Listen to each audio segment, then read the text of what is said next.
Magandang araw po sa inyo mga kabakyard. Welcome po dito sa ating panibagong video. Ang tagal po nating nakapag-post ulit, no? Dahil po ay nagiging sobrang busy po tayo sa ating araw-araw na ginagawa, no? Dahil bukod sa pagmamanok ay nagtatrabaho din tayo. 8 hours po tayo nagtatrabaho, 6 days sa isang linggo. At ito naman pong pagmamanok ay pag-aalaga nating manok ay parang nagiging libangan na lang po natin na ito, no? Pero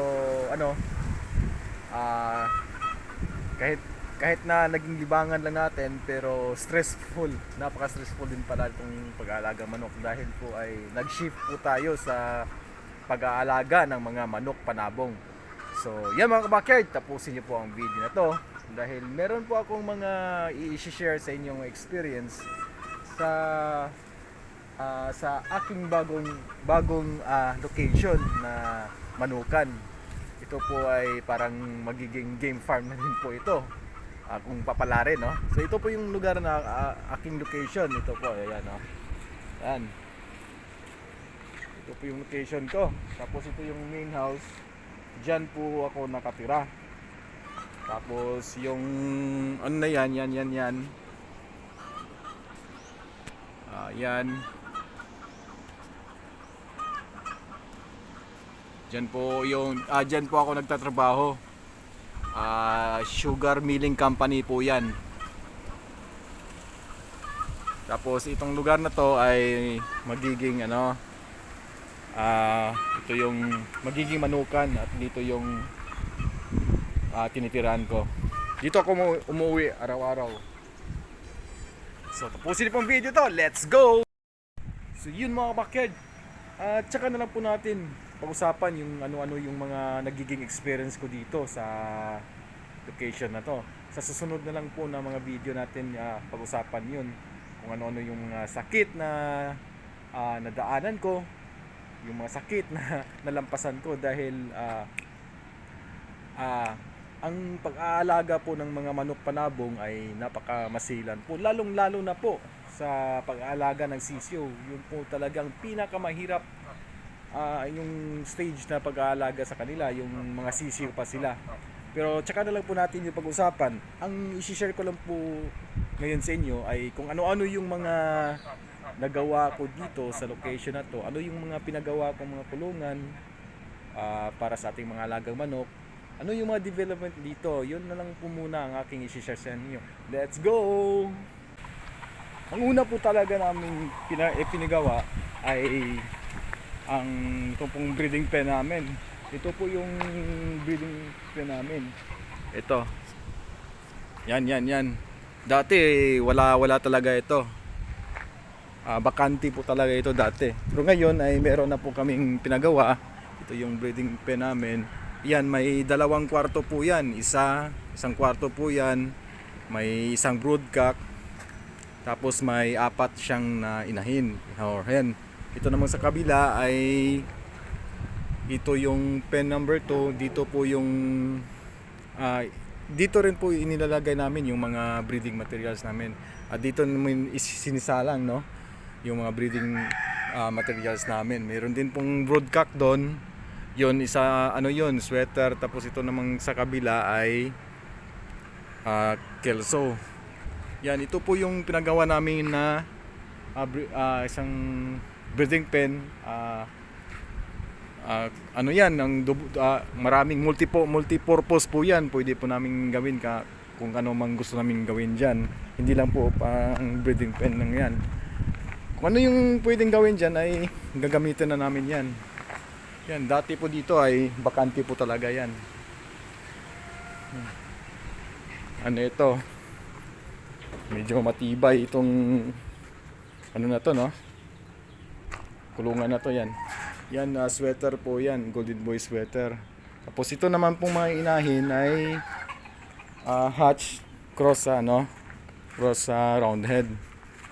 So sa ngayon ay meron na akong 2 broodcock tsaka 8 inahin.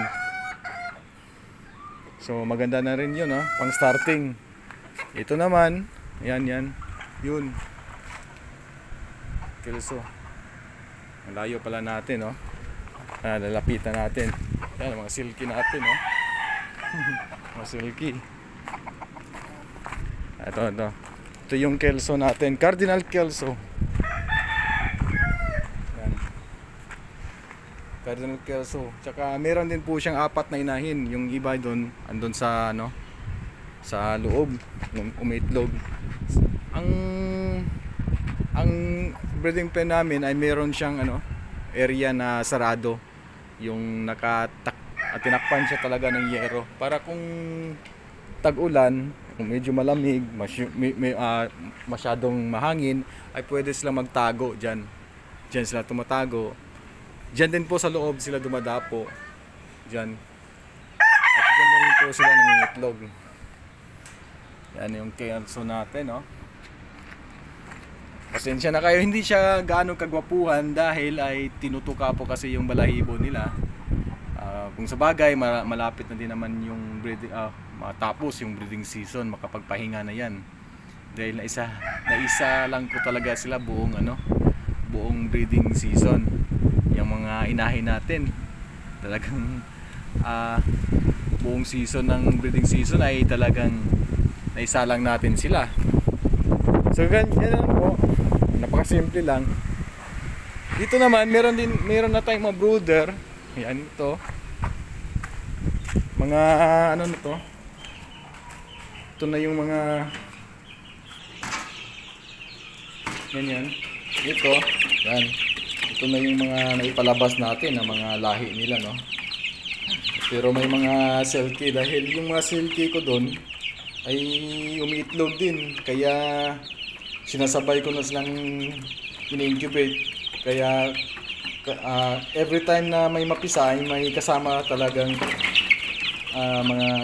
mga silky. Kaya yung mga silky ko dito, ang napakarami na, almost 70 na ata yung mga silky kong malalaki na sila. Malalaki na yung mga silky ko dito. Kinokontrol ko na lang talaga yung ibang itlog ay nilalaga ko na lang, kinakain ko na lang dahil ang dami ng silky dito. Yan, ito pa, yan.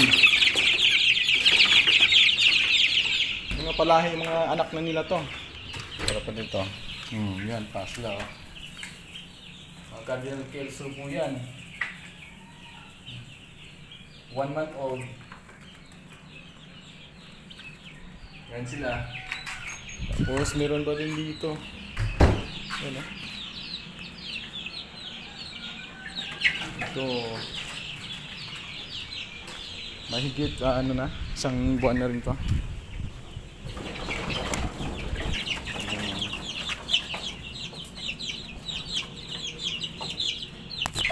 Dami ko nang na-produce ng mga sisiw dito, mga lahi nila. Ito yung yan. May mga yung halos kumpleto na, no? Meron na tayong early birds, meron na tayong local, meron na din tayong national, tsaka yung mga yung para sa late born ay nakasalang pa sa incubator. Ito naman yan,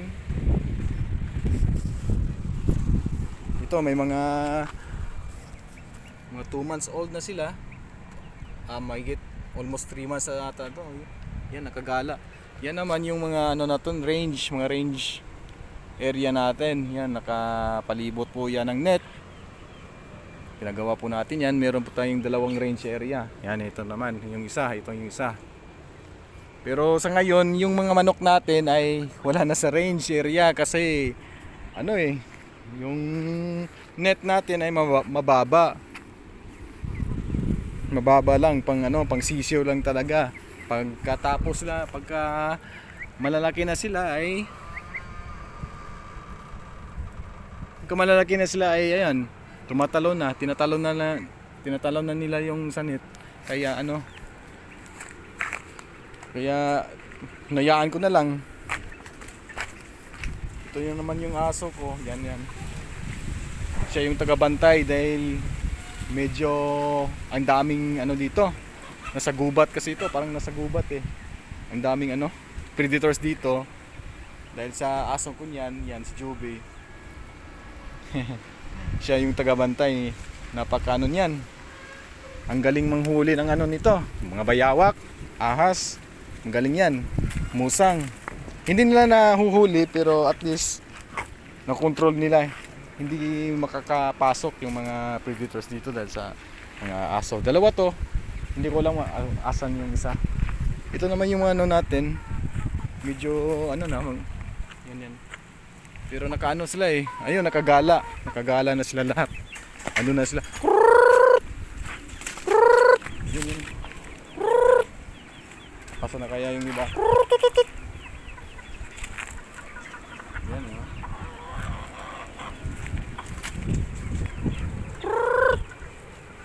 Basta busog sila, ayun, andun na sa mga malalayo.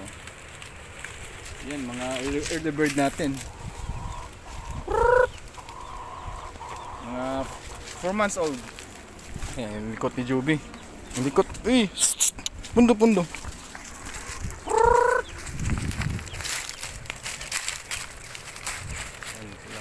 Yan. Hinayaan ko na silang tumalon o umalis sa range area dahil wala namang dito.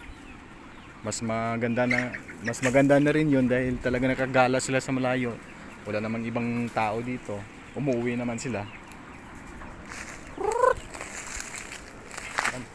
Ito yung mga mga battle crosses natin. Yan, sweater, yung broodcock ay sweater. Tapos yung inahin ay hatch at saka roundhead, cross roundhead. 4 months old po sila. Ang gaganda na po nila. Ayan, malaya po silang kakagala. Yun po yung kagandahan sa lugar na to dahil talagang malaya silang kakagala. Kaya yung yung range area ko, pang sisiw lang po talaga para hindi po para maganda po kasing nakanet yung mga sisiw. Hindi sila nakakagala dahil kung ano yung ibibigay mong gamot, mga vitamins ay talagang nakukuha nila, na-absorb nila dahil nakokontrol mo kasi yung dahil hindi sila makakagala. Kung ano yung ibigay mong pagkain, gamot, ay talagang na-absorb nila, nakakain nila dahil nakakulong sila. Pero pag ganito, malalaki na, bahala na sila. Na lang ako, with feeding, yung pag magpagkain ako, doon na lang po ako nagbibigay ng vitamins. Yan yung range area ko dito. Yung iba andun pa yata. 4 months old po sila. Ayan. So medyo marami-rami na po yung na-produce ko dito, Yun nga lang, yung gaya ng sinabi ko kanina, ay medyo napakasilan po siyang pag-aalaga ng sisiw, kaya hindi po gaano karami yung na-produce ko.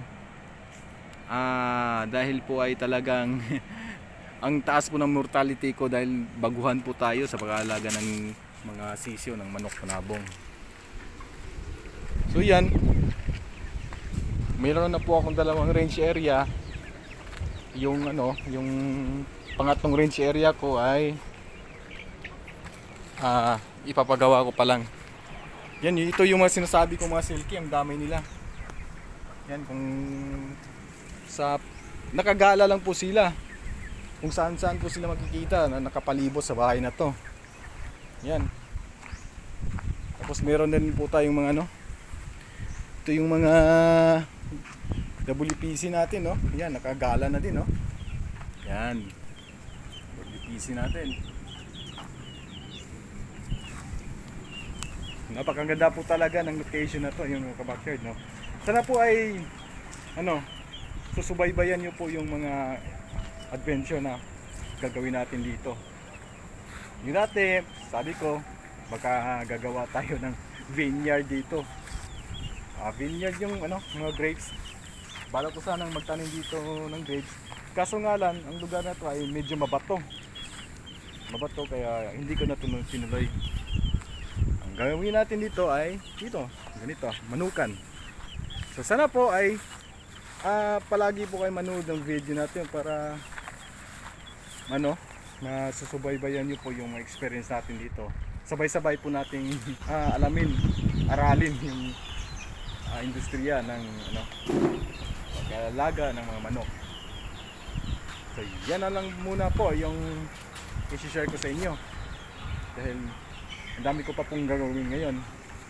Sisikapin ko na lang po na makapaggawa ng mga video para po ay siyempre pang post natin dito sa ating channel para may update naman tayo. So, thank you po. Maraming salamat. Paalam na muna.